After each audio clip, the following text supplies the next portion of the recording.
We are diving into a really interesting paper today. It's called SWE-Lego, Pushing the Limits of Supervised Fine-Tuning for Software Issue Resolving. Okay, let's just jump right in with the 1-minute summary for everyone. The core mission here was really to challenge this idea that you need super complex, computationally heavy methods like reinforcement learning to build top-tier software engineering agents. Right. SWE-Lego comes in and says, no, what if we just perfect supervised fine-tuning, or SFT, and they do it with this 3-part recipe. Some kind of Lego kit. Exactly. First, a hybrid data set of real and synthetic data. Second, a really refined SFT process with things like error masking. And third, a smart way to scale at test time. And the result is a new state-of-the-art for open source models on the hack-free SWE-bench. It's a big deal. It really is. I mean, what they're tackling here, a repository-scale SWE agent, is one of the hardest reasoning tasks you can give an LLM. Oh, absolutely. It's all about long horizon planning, using tools correctly over and over, and just multi-turn interaction that doesn't fall apart. And yeah, the default move for most researchers facing that kind of complexity is to reach for the heavy stuff. RL, mid-training. Which, as we know, can be super unstable. A real headache to tune. So the motivation for SWE-Lego was basically to sidestep all that instability and cost. Precisely. They asked a simple question. How far can we push performance if we just meticulously optimize every single piece of a standard SFT pipeline? The answer, it turns out, is surprisingly far. So let's start with the foundation, the thing that made it all possible. The data set. Because with SFT, your data quality is everything. It really is. And the scale here is just immense. We're talking 32,000 executable tasks, 18,000 validated trajectories from experts, all spanning over 3,000 Python repos. But it's not just big, it's the way they built it, this hybrid approach. That's the secret sauce. They combine 2 types of data. Okay, so on one side, you've got real-world tasks pulled from actual GitHub pull requests. Yep. Those give you the authenticity, the messiness, the paper notes. They tend to touch more files, change more lines of code. But they're hard to find in large quantities. Exactly. And that's where the synthetic tasks come in to provide the scale. They're generated by actively injecting bugs into code bases using things like LLM rewrite and AST reformulation. So they're much more focused, surgical changes. Right. And you can create as many as you need. The real data gives you complexity. The synthetic data gives you volume. And looking at their results, the synergy is undeniable. Scaling up the synthetic data gave them this consistent, almost linear boost in the model's final resolve rate. It was the single biggest performance lever they pulled. It was the MVP of the whole project, no question. But to make that data actually useful, they had to solve a really critical integrity problem. You mean cheating? Yeah, the Git hacking. So explain that. How does an agent hack the problem? It's surprisingly simple. The agent just uses standard commands like git log or git show to look at the repository's history. And it finds the commit where a human developer already fixed the bug. Exactly. It just copies the solution. It completely bypasses the reasoning part of the task. So your success metric is no longer measuring problem solving. It's measuring how good the agent is at searching files. Right. So to fix this, they had to be rigorous. For real-world tasks, they scrubbed any commits or logs dated after the issue was created. So the agent sees the repo exactly as it was when the bug was first reported. And for the synthetic tasks, it was even simpler. They just wiped the entire Git history. A clean snapshot. And that's what created a truly hack-free benchmark. It's worth noting they saw a tiny dip in their valid trajectory rate from 31% to 30%, but that's just the cost of honesty. It is.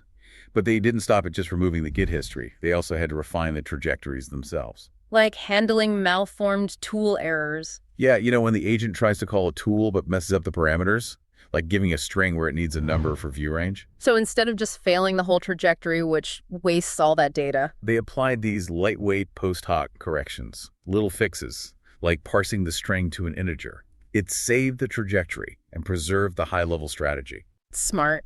Just cleaning the data. And they also found that sometimes less is more.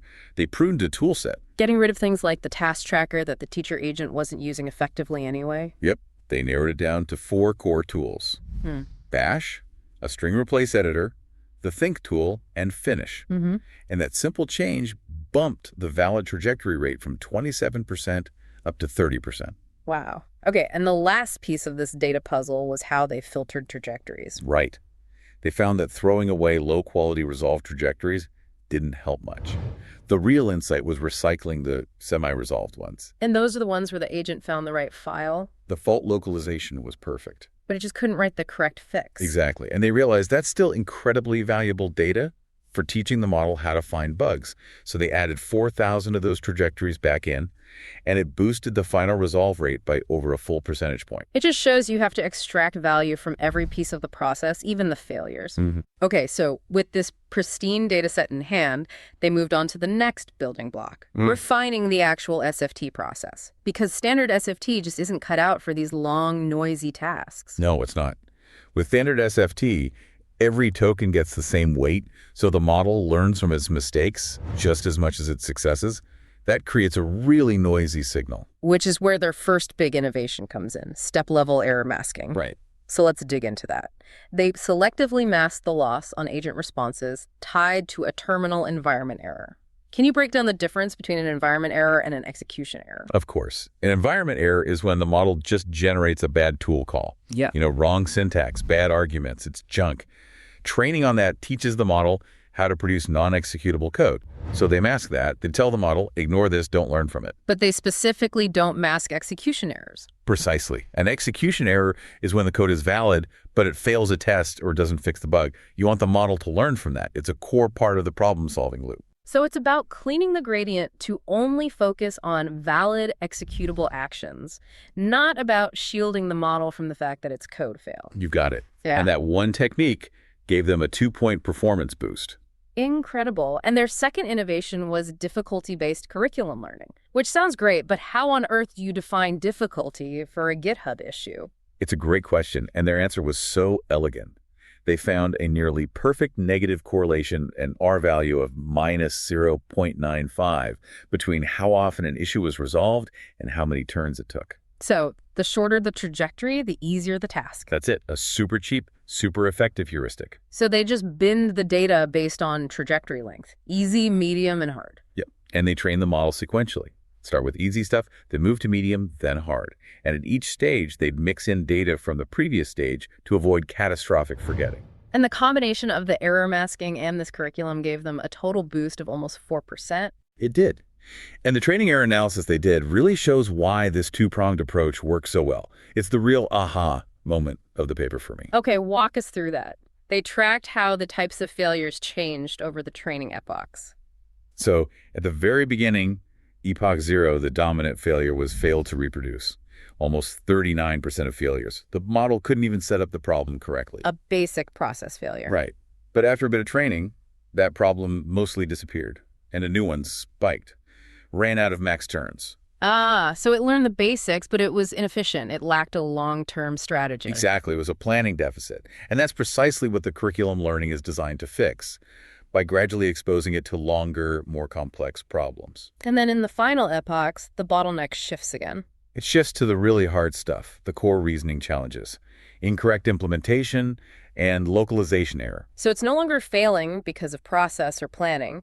It's failing because it's getting the actual code fix wrong or it's looking in the wrong place. And that shows you that their SFT refinements successfully solved the early and mid-stage problems, pushing the model right up against the ceiling of its own reasoning ability. Which is the perfect setup for their final building block, test time scaling, or TTS. This is all about how to best use your compute budget at inference time. Yeah, trading compute for performance.